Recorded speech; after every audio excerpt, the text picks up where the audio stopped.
Soyez les bienvenus sur Africa 24 dans ce nouveau numéro de décryptage. Notre invité est Moussa Camara, président de la Fédération des planteurs de la filière fruits de la Basse-Guinée.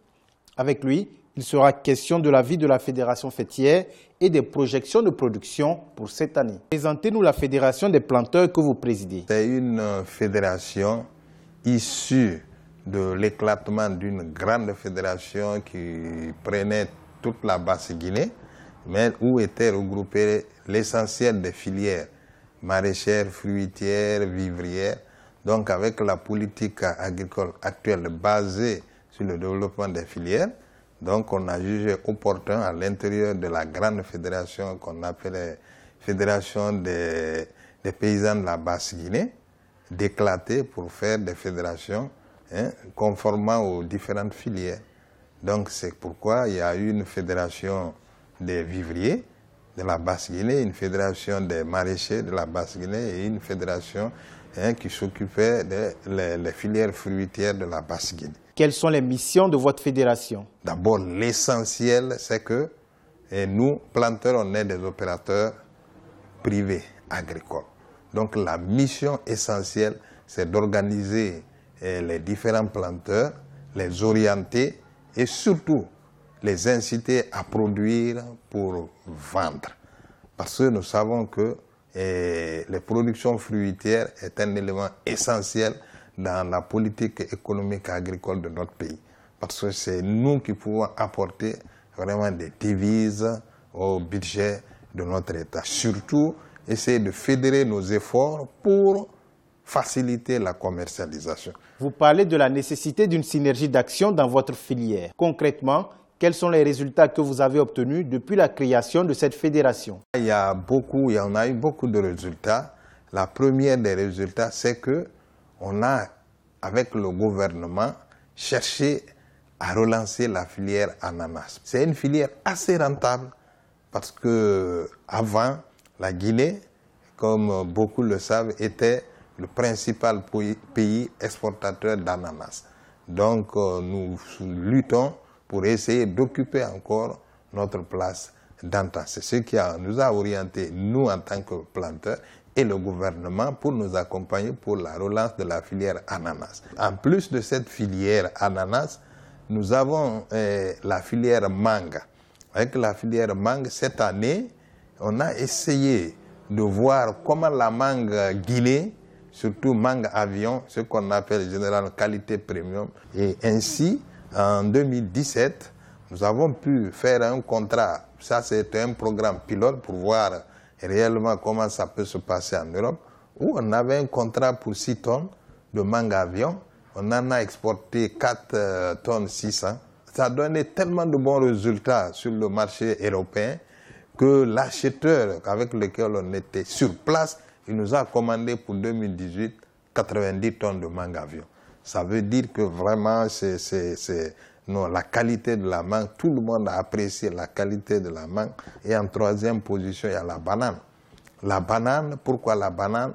C'est la même chose que l'ananas. La Guinée exportait jusqu'à 100 000 tonnes de bananes. Aujourd'hui, 0 tonnes. Donc, la fédération doit tout faire pour que aussi notre banane soit présente sur le marché international. Ça, c'est les grands défis que nous avons. Vous prévoyez produire 50 000 tonnes de fruits à l'horizon 2020. Comment comptez-vous vous y prendre pour l'atteinte de ces objectifs? On a fait l'état des lieux avec le gouvernement, c'est-à-dire l'équipe de la primature, le bureau d'exécution stratégique qui est au niveau de la primature, le ministère de l'Agriculture avec la Direction nationale de l'agriculture. On a fait l'état des lieux à partir de 2016 pour savoir avec exactitude quel était le niveau de production, le niveau de rendement, les superficies mises en valeur.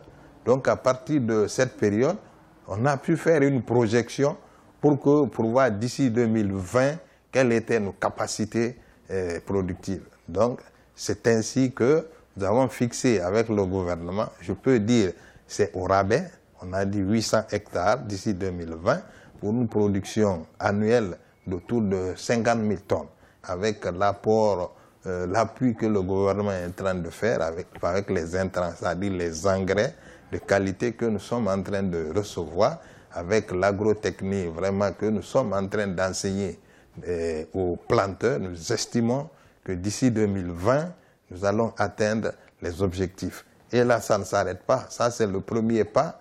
Et en 2025, c'est l'objectif final. Il faut que nous soyons capables d'exporter, comme avant, les 50 000 tonnes d'ananas par année. Quels sont les moyens mis à la disposition des planteurs pour accroître la productivité? Vous savez, l'ananas, c'est une culture assez technique. Parce que la qualité du fruit ananas dépend d'abord du respect du calendrier, dépend ensuite de la qualité de l'engrais que vous êtes en train d'utiliser. Si tu veux avoir de l'ananas, fruit ananas bien succulent, ça, c'est la potasse qu'il faut utiliser.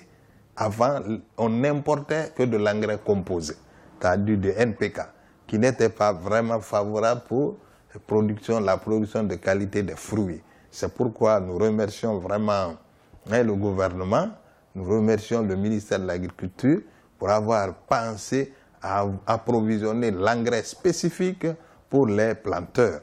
Donc, sans engrais spécifique, la qualité de la production, le volume de la production, les rendements, difficilement peuvent être atteints. Le gouvernement guinéen a signé un accord d'approvisionnement en engrais phosphatés avec la firme marocaine OCP Group. En tant que producteur fruitier, qu'est-ce que cela vous fait de savoir que l'engrais de qualité est désormais disponible en Guinée? Nous tirons chapeau. C'est vrai, pour la première fois en 2017, cette année, les planteurs ont reçu plus de 870 tonnes d'engrais spécifiques. C'est que l'engrais que le royaume marocain nous envoie, c'est de l'engrais de très haute qualité qui est vraiment avec les doses, c'est-à-dire les éléments nutritifs qui sont contenus dans ces engrais, vraiment, la dose elle est bien faite. Donc vraiment, ça c'est un ouf de soulagement pour les planteurs fruitiers. Nous remercions vraiment le gouvernement.